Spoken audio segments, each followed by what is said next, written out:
Atos 6, de 1 a 7. Ora, naqueles dias, multiplicando-se o número dos discípulos, houve murmuração dos helenistas contra os hebreus, porque as viúvas deles estavam sendo esquecidas na distribuição diária. Então os 12 convocaram a comunidade dos discípulos e disseram: não é razoável que nós abandonemos a palavra de Deus para servir às mesas. Mas, irmãos, escolhei dentre vós 7 homens de boa reputação, cheios do Espírito e de sabedoria, aos quais encarregaremos deste serviço. E quanto a nós, nos consagraremos à oração e ao ministério da palavra. O parecer agradou a toda a comunidade, e elegeram Estevão, homem cheio de fé e do Espírito Santo, Filipe, Prócoro, Nicanor, Timão, Pármenas e Nicolau, prosélito de Antioquia. Apresentaram-nos perante os apóstolos, e estes, orando, lhes impuseram as mãos. Crescia a palavra de Deus, e em Jerusalém se multiplicava o número dos discípulos. Também muitíssimos sacerdotes obedeciam à fé. Oremos mais uma vez. Pai Santo, Pai de amor, continua falando aos nossos corações, ministrando as nossas vidas, e fala-nos agora um pouco mais sobre essa responsabilidade doce de servir, em nome de Jesus, amém.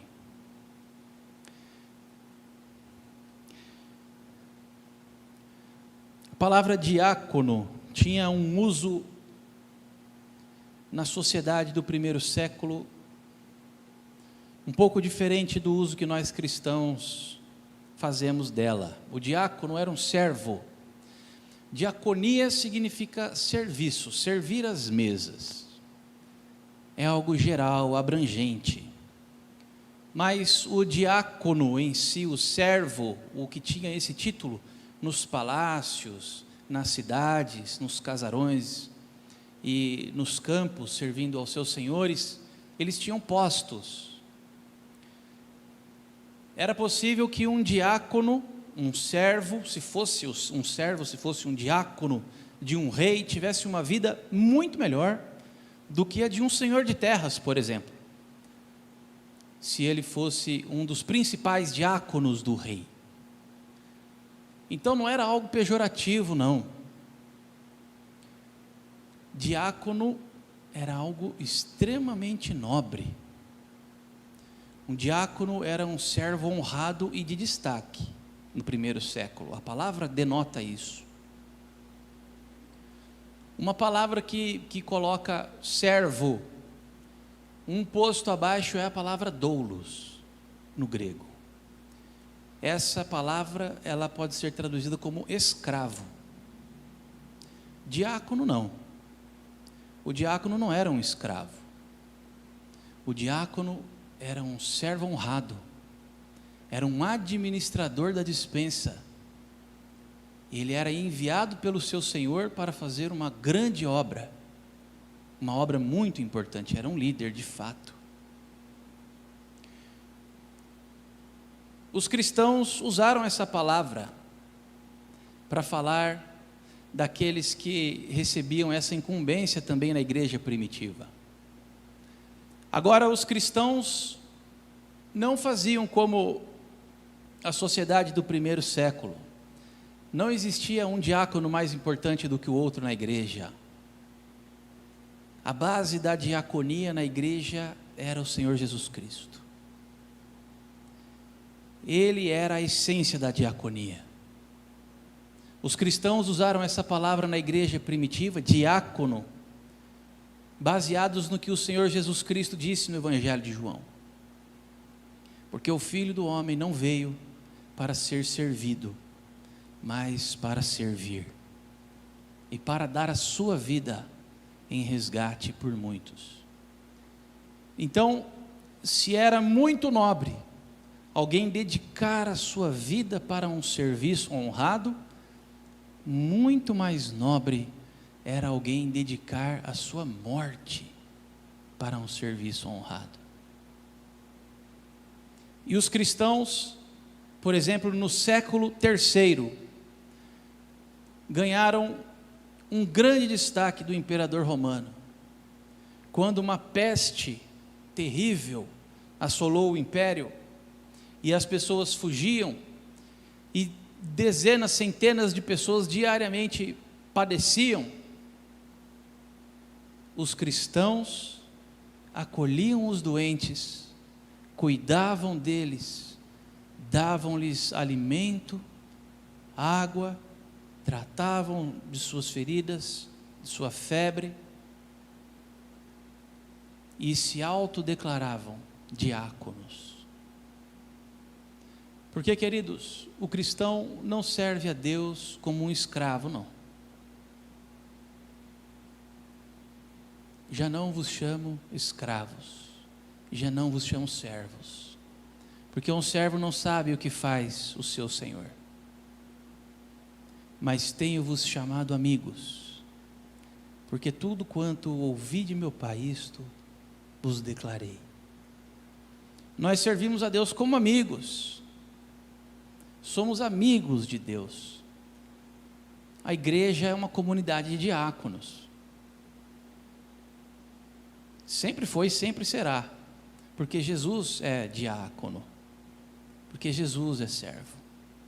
Agora, meus amados, veja que a diaconia na igreja primitiva, organizada, no molde como conhecemos, surgiu de uma necessidade, e isso é importante para nós percebermos. Então, primeiramente, eu gostaria que você percebesse que a diaconia surge como uma necessidade e baseada na compaixão. Compaixão é o primeiro pilar da diaconia. Multiplicando-se o número dos discípulos, houve murmuração dos helenistas contra os hebreus, porque as viúvas deles estavam sendo esquecidas na distribuição diária. Os helenistas eram os cristãos judeus de fala grega. Esses eram os helenistas. E os hebreus eram os cristãos judeus de fala aramaica ou hebraica, dependendo do lugar onde eles se encontravam. Pelos nomes que nós temos aqui dos diáconos que foram escolhidos, Estevão, Filipe, Estevão é um nome helenista, Filipe é um nome hebraico, Prócoro, Nicanor, Pármenas, Timão, gregos, Antíocos, hebreus, helenos, ou seja, a igreja crescia e surgia a necessidade de dar atenção aos que estavam sendo esquecidos. Meu querido irmão, minha querida irmã, compaixão é abandonar o esquecimento. Compaixão é lembrar-se do esquecido. É fazer o esquecido, o abandonado, saber que ele não está só. É fazer aquele que precisa, que tem uma necessidade, conhecer a Deus através do que as suas mãos podem fazer. Compaixão é sentir como, é se colocar no lugar do outro. A compaixão é o primeiro pilar da diaconia. Ela exige primeiro esse movimento interno do coração. Exige primeiro que nós percebamos aquele que precisa de algo. E isso nós fazemos tornando visível aquele que é invisível.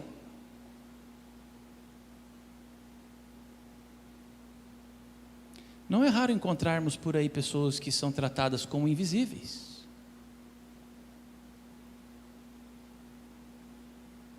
Num farol, um pedinte, para algumas pessoas, é praticamente invisível.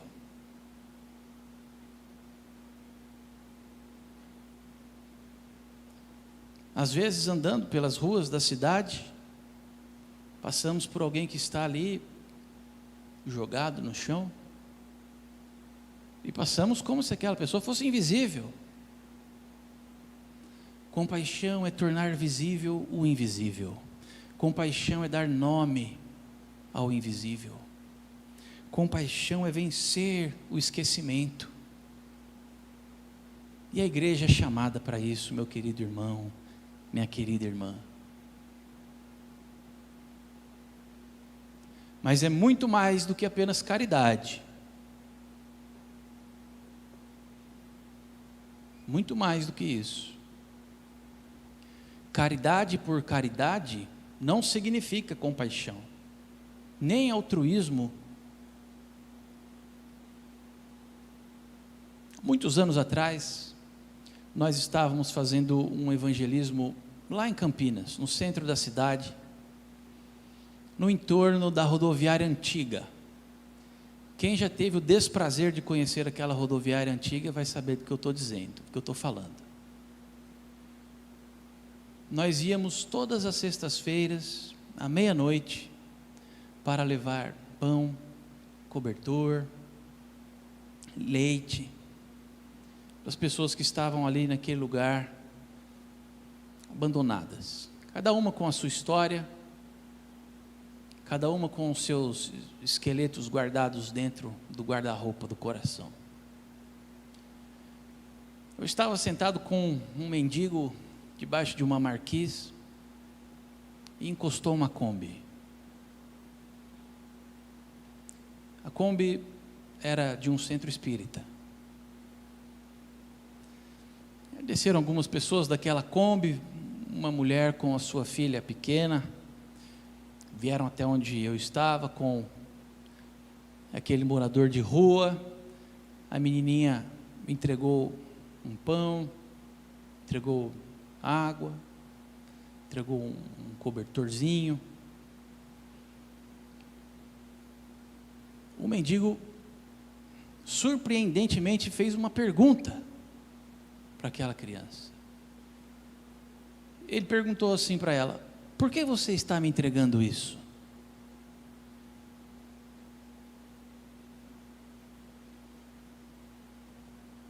A mãe, sabe quando a mãe dá aquela empurrada assim no filho, né? Vai, filho, agora é sua hora, né?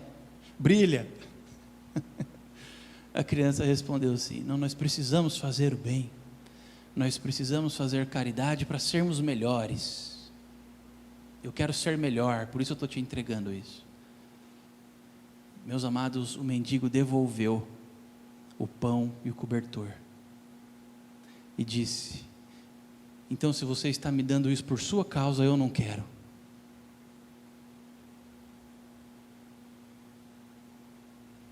Então, se você está fazendo isso por você, eu não quero. Caridade por caridade não é compaixão verdadeira. A compaixão verdadeira é fazer falar aquele que não tem voz. É fazer aquele que está esquecido sentir-se importante, valorizado.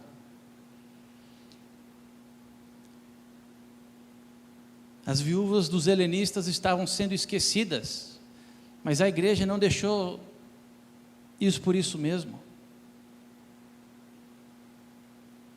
A igreja recebeu de Deus uma direção. A igreja recebeu de Deus um presente maravilhoso: a diaconia. A diaconia surge dessa primeira necessidade de vencer o esquecimento, de se compadecer. Agora, meus queridos, também apenas sentir a dor do outro não é suficiente. A igreja não se compadece na teoria, querido. O que o apóstolo João chama de amar de fato e de verdade, não apenas de palavras. E o que o apóstolo Tiago, o apóstolo de Jerusalém, o irmão de Jesus, chama de fé morta, a fé sem obras. Nós precisamos ter uma fé operosa, viva, e precisamos amar de fato e de verdade, não só de palavras. Nos compadecer do que sofre, socorrer o que necessita, queridos, é uma responsabilidade que pesa sobre nós, e é prática, não é teórica. Não existe compaixão na teoria. A compaixão demanda uma atitude, a compaixão demanda a prática. Nesse período de pandemia, o nosso ministério de misericórdia, a nossa diaconia, minha e a sua, cresceu muito. Nós estamos distribuindo mais cestas básicas. Nós chamamos de cestas do amor. Mas essas cestas não são apenas entregues às pessoas. É agendada uma visita. Nós precisamos orar com essas pessoas. Ler um texto da palavra de Deus com elas. Acolhê-las de uma forma um pouco melhor, mais profunda. Para não fazê-las sentirem-se dignas de esmolas, mas sentirem-se dignas de serem amadas, cuidadas, lembradas, protegidas.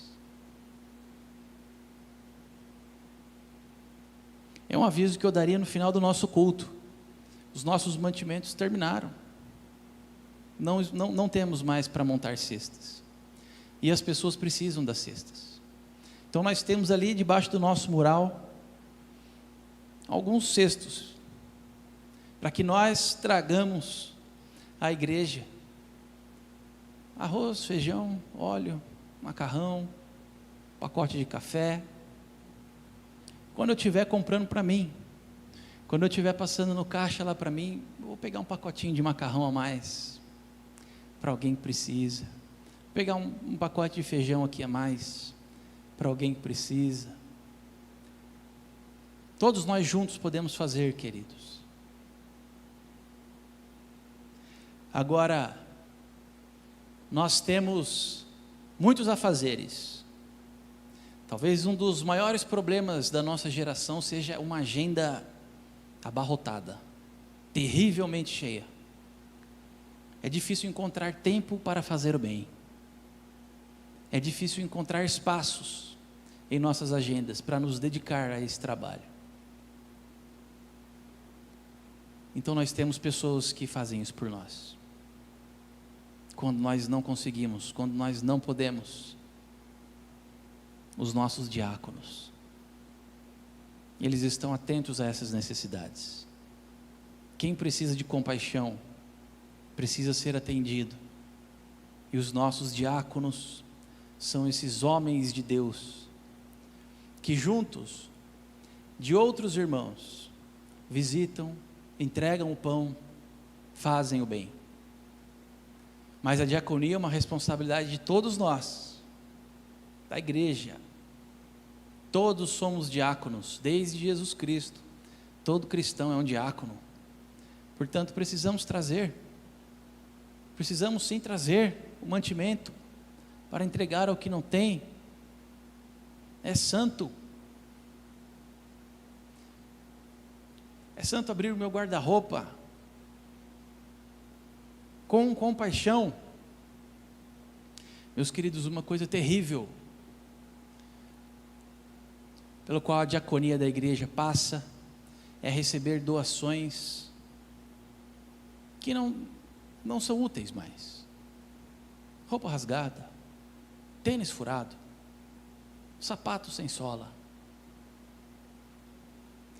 Oh, meus amados, compaixão é muito mais do que isso. É abrir o guarda-roupa, pegar uma blusa que eu gosto, não uma que eu não gosto. Pegar uma blusa que eu não gosto para dar é fácil. Eu não gosto dessa blusa mesmo, não uso, vou dar. Mas compaixão é pegar algo que eu gosto. E eu posso entregar. Compaixão é algo muito maior do que esmola, do que desencargo de consciência. Deus não nos chama para isso. Deus nos chama para reconhecer uma necessidade e supri-la dessa forma, entregando qualidade de amor e também de consagração do que temos de material. Deus tem abençoado as nossas despensas. Deus tem abençoado o nosso depósito. Ele nos chama a generosidade, a compaixão. Se você tem isso no seu coração, se você consegue ver o invisível, e se você sente como um dever atender ao que precisa, ao esquecido, porque os helenistas estavam sendo esquecidos na distribuição, mas temos pessoas pelas ruas aí fora que foram esquecidas. Essa semana eu recebi aqui, atendi a Dona Maria. Dona Maria foi esquecida por seus filhos. E o que nós podemos fazer por ela? Se você sente no seu coração esse chamado, então quando você receber a ligação do pastor, durante o mês de fevereiro, diga: pastor, eu quero concorrer sim, à eleição de diácono. E eu quero que o Senhor saiba também que se eu não for escolhido pela igreja para ser um diácono, isso não muda nada. Eu continuo com o mesmo coração e querendo servir da mesma forma.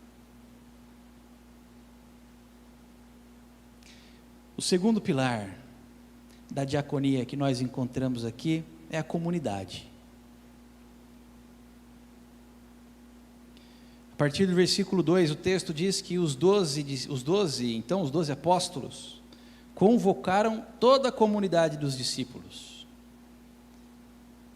e expressaram essa necessidade e deram autoridade à comunidade para que escolhesse os seus diáconos, os seus líderes, os seus honrados servos, os seus nobres servos que fazem o nobre trabalho de atender às mesas dos esquecidos. Comunidade. Meus queridos, isso também é bíblico, é santo, e nós devemos encarar como uma grande responsabilidade.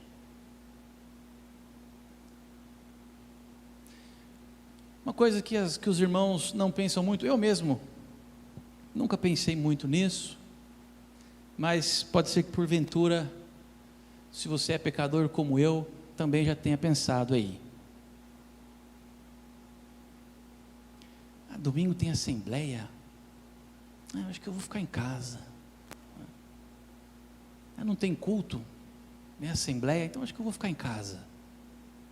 Esse negócio de assembleia é muito chato, então eu vou ficar em casa. Não fique em casa, meu amado, porque é um dever da comunidade, é o seu dever, a partir da sã doutrina dos apóstolos, da palavra de Deus.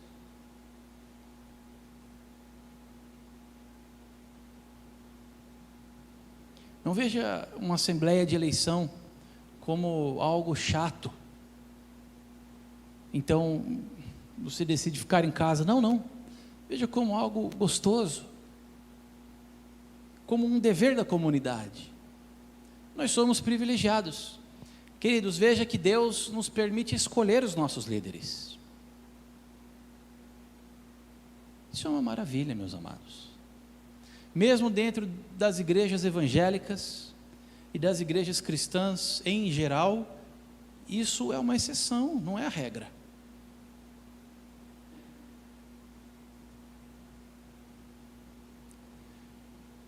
O comum é você chegar numa igreja e ser obrigado a se submeter Há um pastor que se comporta como um ditador, que escolhe as pessoas com quem ele vai caminhar, que impõe, e se você fala contra o pastor, contra o diácono, contra o presbítero, você está sendo boca do diabo. Isso é comum por aí, não é raro não. Raro é nós termos essa alegria de fazer o que a Bíblia diz, de escolher os nossos líderes. Isso é uma bênção. Então veja que é um dever da comunidade, mas também é um privilégio para a comunidade, poder escolher os seus líderes, escolher os seus diáconos.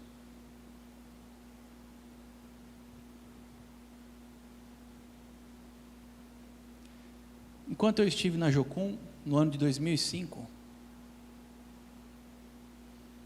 no final do ano de 2005, eu tive fazendo contatos, caminhando aí pela missão, através de alguns contatos tive algumas oportunidades de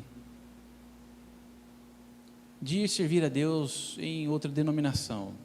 Nós sabemos que o Senhor não é apegado a isso, placa de igreja não significa absolutamente nada, e porque nós somos presbiterianos, isso não significa que somos melhores do que ninguém, isso é fato. Mas ao me aproximar para orar e ver como seria, eu simplesmente não consegui, talvez por ter sido nascido e criado na igreja presbiteriana, acostumado a viver esse tipo de comunidade. Falei assim, mas meus queridos, dessa forma, o fardo fica muito pesado. Nós precisamos compartilhar esse fardo. Precisamos escolher os nossos líderes, porque daí eles se tornam nossa responsabilidade também. Eu o escolhi, então eu tenho o dever de orar por ele, de ajudá-lo, de auxiliá-lo. Comunidade é isso, meus queridos. Escolhemos os nossos líderes, eles então são nossa responsabilidade. Como vimos hoje pela manhã, o pastor Tiago disse, uma vez inspirados por Deus, vocacionados por Deus, aceitam o desafio de nos guiar através do caminho da compaixão em comunidade, para que não se sintam sozinhos, sobrecarregados. Como nós elegemos os nossos diáconos, então eles também são nossa responsabilidade, porque nós elegemos irmãos dentre nós. Todos são voluntários, fazem por pura bondade e vocação. Então nós precisamos auxiliá-los, como comunidade, não só escolhê-los, mas também suportá-los. E aqui os apóstolos dizem que há ainda sobre a comunidade um outro dever, ao escolher os seus diáconos. Aqui no versículo 3, eles dizem, os apóstolos, o diácono deve ser, então veja, de boa reputação, primeiramente, de boa reputação. Então veja que a sã doutrina dos apóstolos nos chama para escolher os nossos diáconos, não olhando para coisas como afinidade, ou por pura amizade, ou uma das coisas mais tristes que podem acontecer dentro de uma igreja, por politicagem, fazendo campanhas.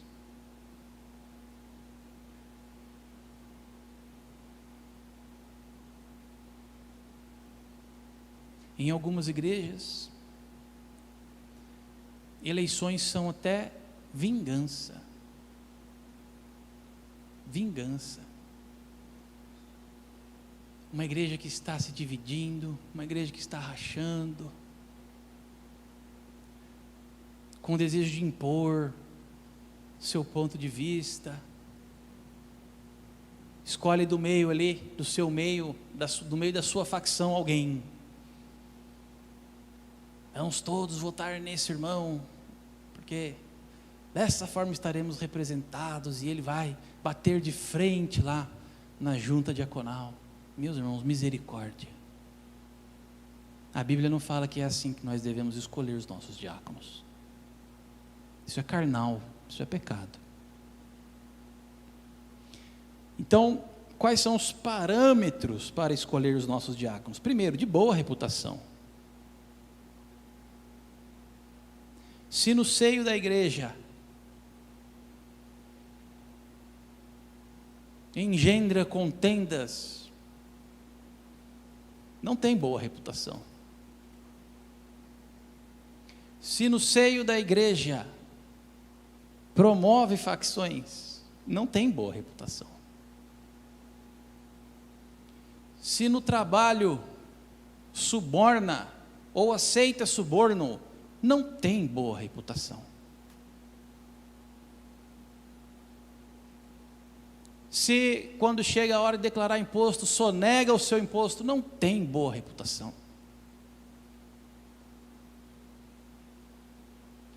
Se nas redes sociais se mostra iníquo, ímpio, não tem boa reputação.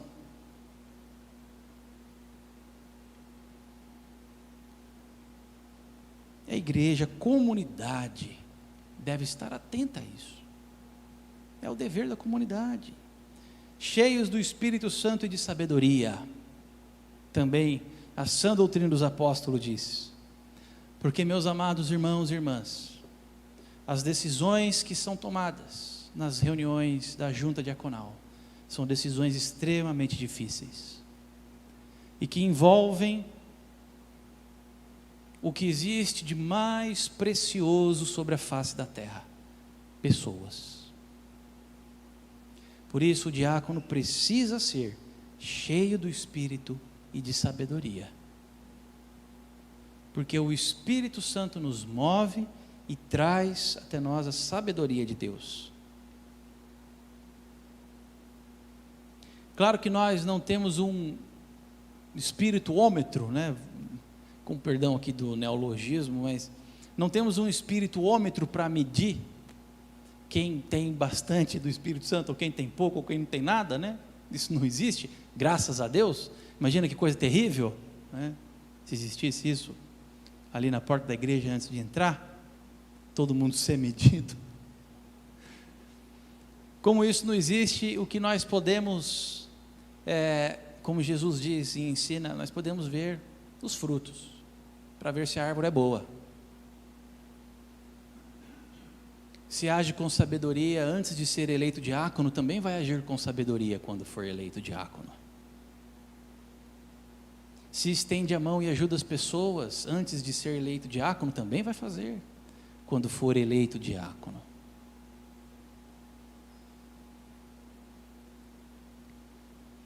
Aos quais encarregaremos deste serviço, então da caridade. Aqui sim, a caridade com sentido, com propósito, uma caridade que vem de mãos perfuradas pelos cravos, porque, meu querido irmão, minha querida irmã, toda caridade que vem de mãos que ainda não foram perfuradas pelos cravos, não passa de demagogia, de hipocrisia.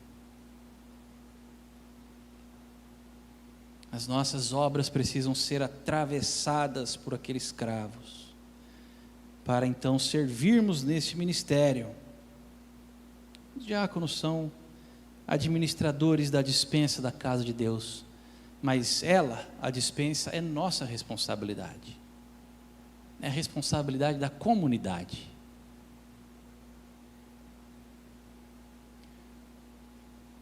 Todos nós somos responsáveis pela despensa da casa de Deus, cada um de nós. E os nossos diáconos são os administradores dessa despensa.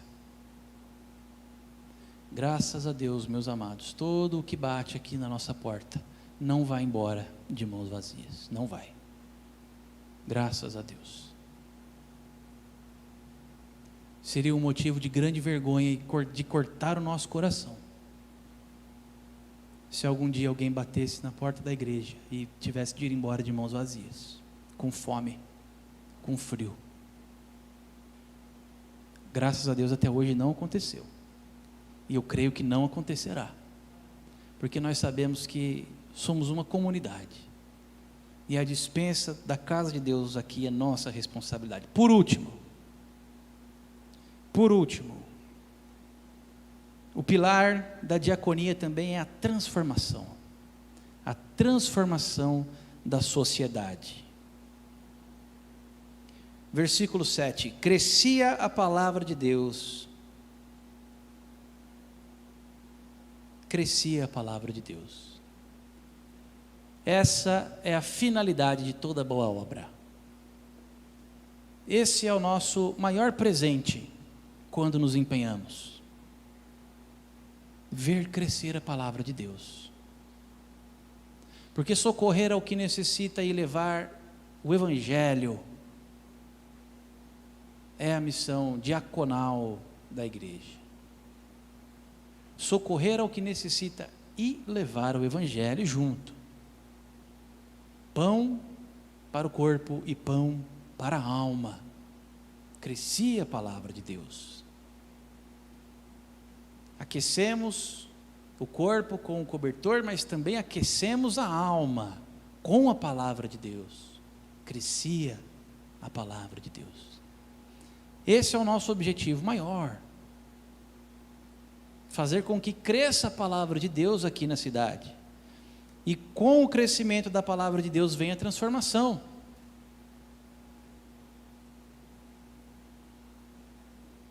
Em 2009, eu tive a oportunidade de fazer um mês de evangelismo num lugar no Sergipe, numa região de Mangues. O lugar se chamava Santa Luzia do Itanhi, uma pequena cidade. E o prefeito da cidade, além de trabalhar numa usina de cana-de-açúcar ali próxima, também era o prefeito da cidade. O prefeito da cidade, além de trabalhar na usina, era presbiteriano, frequentava a igreja presbiteriana lá da cidade. E nós chegamos, nos alojamos lá na igreja, e esse irmão disse assim para mim: pastor Durval, vem comigo, vamos dar uma volta, eu vou te mostrar uma coisa. E nós entramos em algumas casas, ali. Uma miséria terrível. Uma coisa terrível, triste. De cortar o coração, de entristecer a alma. Depois de visitar algumas famílias vivendo assim nessas circunstâncias, famílias destruídas pelo álcool, vivendo em condições sanitárias deploráveis.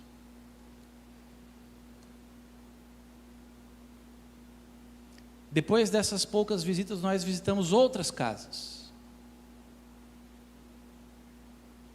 E, meus irmãos, uma realidade completamente diferente, mas com o mesmo material nas mãos.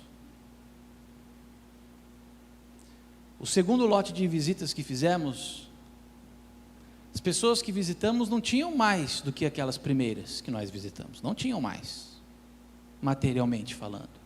Tinham a mesma coisa. Todos eles trabalhavam no mangue, pegavam seu caranguejo, recolhiam o coco dos coqueiros, vendiam numa cooperativa. Da mesma forma, trabalhavam no mesmo lugar, tinham o mesmo soldo.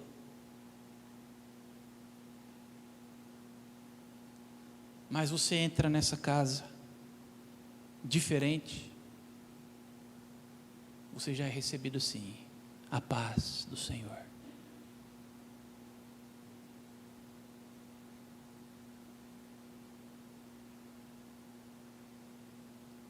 A gente podia ver claramente em quais casas o Evangelho já tinha chego.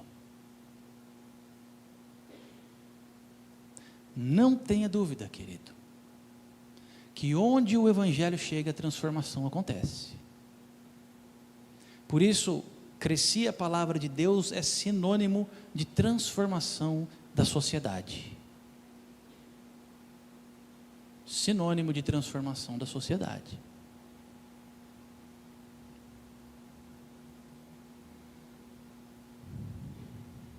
E em Jerusalém se multiplicava o número dos discípulos. Também muitíssimos sacerdotes obedeciam à fé. E essa daqui é uma outra transformação magnífica. Um sacerdote obedecer à fé cristã significava estar zerado quanto ao seu sustento. Zerado. Porque o sacerdócio, ele era herança de família. Se você quisesse, você poderia abrir mão do sacerdócio. Era facultado esse direito aos sacerdotes. João Batista, por exemplo, que era filho do sacerdote Zacarias, abriu mão do seu sacerdócio e foi viver no deserto. Mas ele tinha direito de ser sacerdote. Muitíssimos sacerdotes obedeciam à fé, significa que muitíssimos sacerdotes precisavam de mantimento em casa. Porque o sacerdote vivia exclusivamente das ofertas que eram levadas ao templo. Então veja que quando os sacerdotes começaram a perceber que a igreja não fechava a porta ao que lhe pedia, quando os sacerdotes começaram a perceber que Deus provê, através da sua família, da família da fé, aquele que passa pela crise, não estamos falando aqui de dar o peixe para o resto da vida, meus irmãos, mas nós ensinamos a pescar, é santo, é bom, porém às vezes as pessoas precisam de peixe sim, às vezes elas precisam sim. Quando os sacerdotes perceberam que a igreja não fecha a porta ao que precisa, então eles tiveram coragem para assumir a verdadeira fé, a fé cristã. Imaginem quanto crescimento isso não trouxe para a igreja no primeiro século, queridos. Porque os sacerdotes também eram experts na lei do Senhor. Conheciam o Antigo Testamento, a Torá, os profetas. E os que faziam um link direto do sacerdócio de Jesus Cristo com aquele sacerdócio ultrapassado do templo, tinham ali, na prática, uma ponte maravilhosa para pregar. Imagine que pregadores fantásticos se tornaram esses muitíssimos sacerdotes. Crescia a palavra de Deus, crescia o número dos discípulos, muitíssimos sacerdotes se tornavam esplêndidos pregadores, porque a igreja não fechou a porta ao que precisa.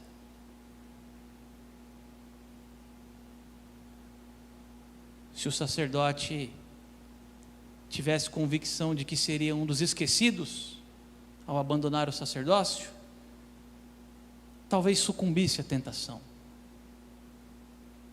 Talvez sucumbisse à tentação de continuar vivendo religiosamente.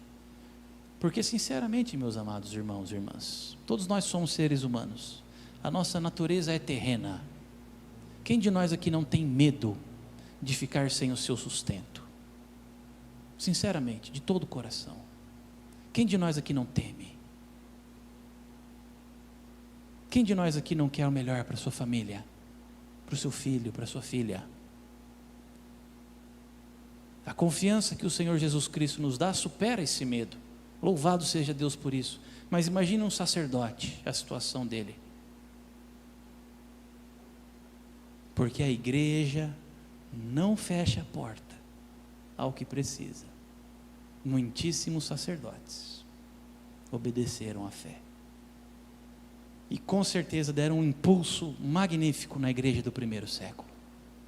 Com certeza foram um reforço muito bem-vindo. Transformação. Compaixão, comunidade e transformação da sociedade. Quando nós falamos da diaconia, é disso que nós falamos. Então, amados diáconos, queridos irmãos, que estão aqui de plantão, que estão acompanhando o culto conosco hoje ou até vendo de casa, louvado seja Deus por sua vida, porque é isso que você faz. Compaixão, comunidade e transformação da sociedade. Louvado seja Deus por sua vida. E você que nos ouve, que está aqui conosco, se for chamado, desafiado para esse ministério, aceite. Se isso estiver no seu coração, aceite. Porque é um ministério fantástico. É um ministério maravilhoso. Aceite esse desafio, em nome de Jesus. Vamos orar? Vamos falar com Deus? Feche seus olhos, curve a sua cabeça. Vamos orar pelos nossos diáconos e também pela eleição que teremos no próximo mês. Senhor nosso Deus, nosso Pai, louvamos o Teu nome e Te agradecemos por esses irmãos tão importantes na Tua casa, em nossas vidas, amigos, os nossos diáconos. Obrigado pela vida de cada um deles, ó Deus. E pedimos que o Senhor envolva os seus lares com as Tuas asas, protejas, que Tu guardes cada um deles em Tuas poderosas mãos. Deus querido, afasta dos nossos diáconos e de suas famílias o homem mau.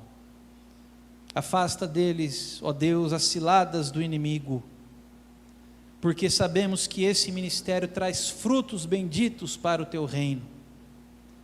Aquele que é diácono, que serve, faz como Jesus fez, imita Jesus Cristo. Pedimos a Tua proteção, ó Deus, e a Tua bênção, abençoa ricamente, Pai. Dê a esses queridos irmãos e suas famílias sabedoria, recursos, prosperidade santa, ó Deus, forças para lutar, e também vitórias diárias sobre o maligno. Que nossa igreja, ó Deus, possa, através dos nossos diáconos, fazer o bem e alcançar a nossa cidade. Pedimos também, ó Deus, pela eleição que teremos. Tu sabes quem são os irmãos que estarão conosco servindo nesse ministério. Tu sabes, ó Deus. Pedimos que esses corações, a partir de agora, já possam ser alcançados, incendiados pela paixão do serviço que vem do Senhor, que vem do Seu Espírito Santo. Que eles possam, ó Deus, abraçar esse ministério e se dedicar com carinho a fazer as boas obras que o Senhor nos chamou desde antemão, Pai, diante da fundação do mundo, para fazê-las com amor. Fica conosco, ó Pai, te pedimos, em nome de Jesus. Amém.